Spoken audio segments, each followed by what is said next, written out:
Hello, everyone, and thank you for catching the director's comment edition here of the Magnum Opus. I am Brian Basden, the writer and creator of Magnum Opus, and just wanted to give you a little behind the scenes here of what my thoughts were when I was doing the story and a little FAQ.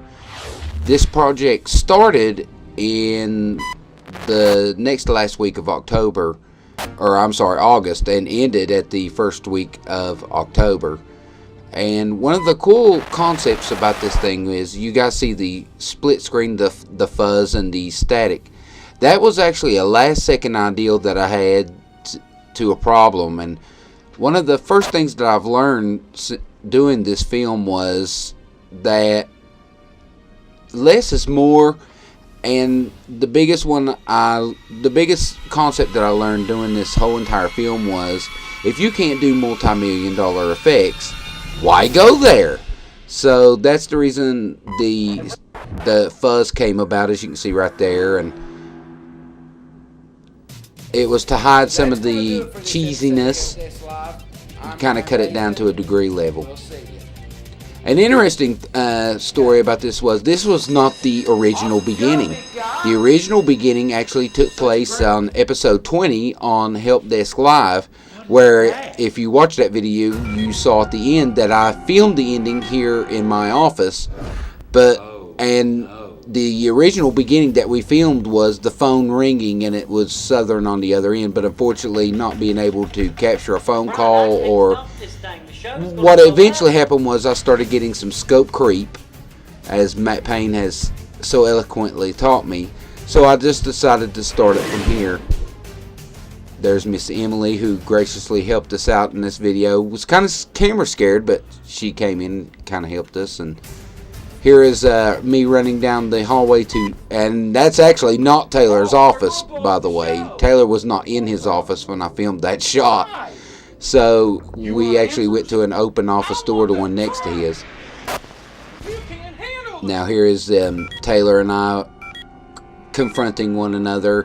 That line was from A Few Good Men, which is the reason that joke kind of went over a lot of people's head there at the end, but Jack Nicklaus delivered the part that Daryl Taylor was playing.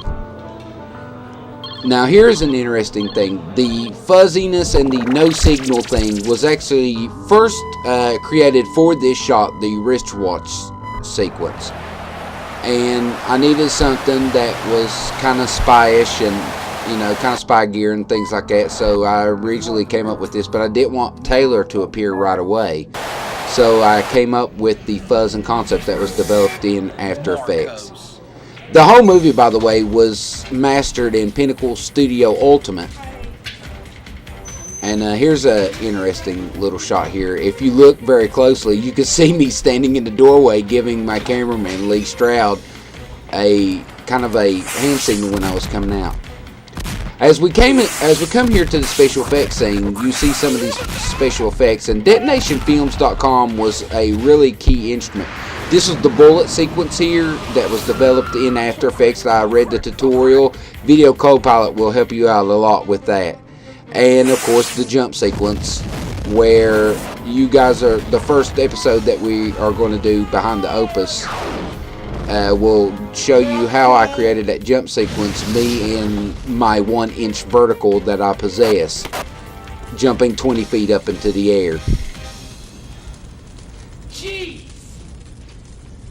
And now here we're entering into Building C. If you guys watch kind of closely here, I made another movie error. I hit the down button.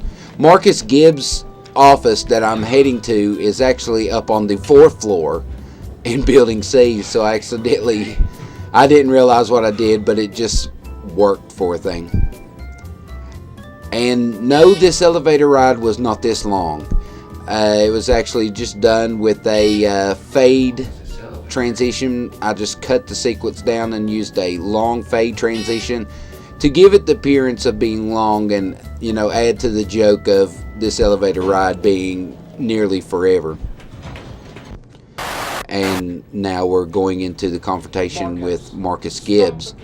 And Marcus it was great having Marcus in this project because Marcus offered a lot more. Here you see the laser shot that was created in After Effects.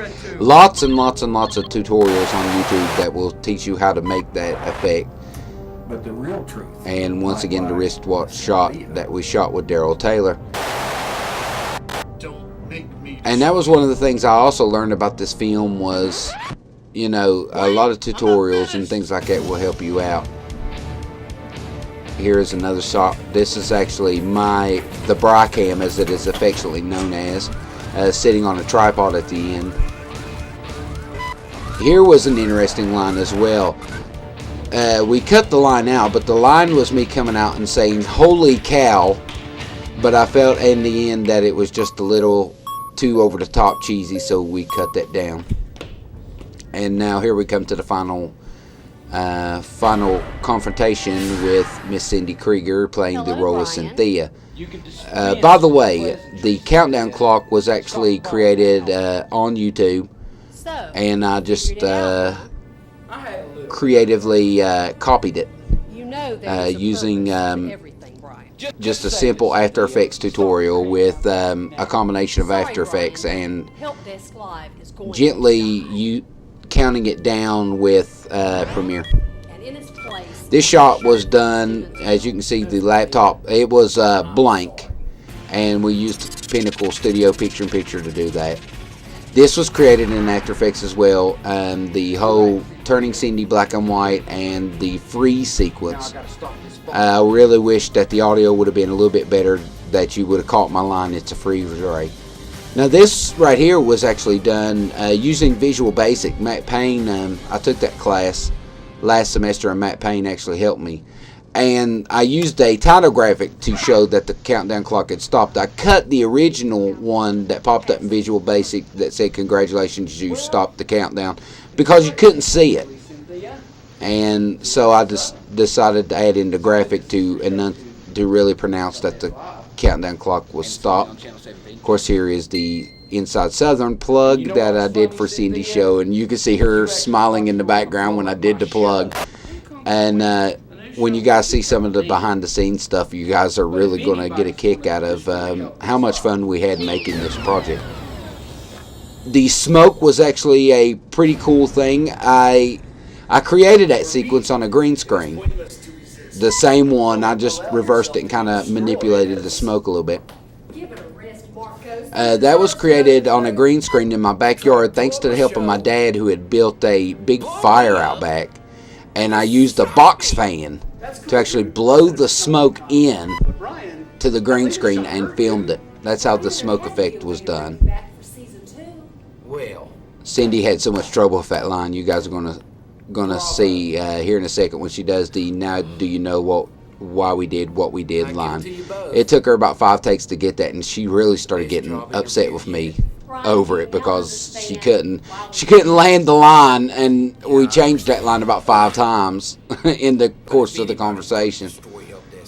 And here's where we're going to end in part 1, of course the destruct sequence. That is an HP remote that came off of a old junk. That is not the remote to my laptop. That is my laptop you see there.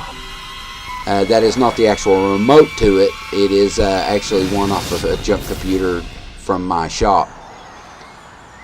So that's going to do it for part 1, kids. My name's Brian Bazin. Come back and see part 2 of this and get my feel about that later.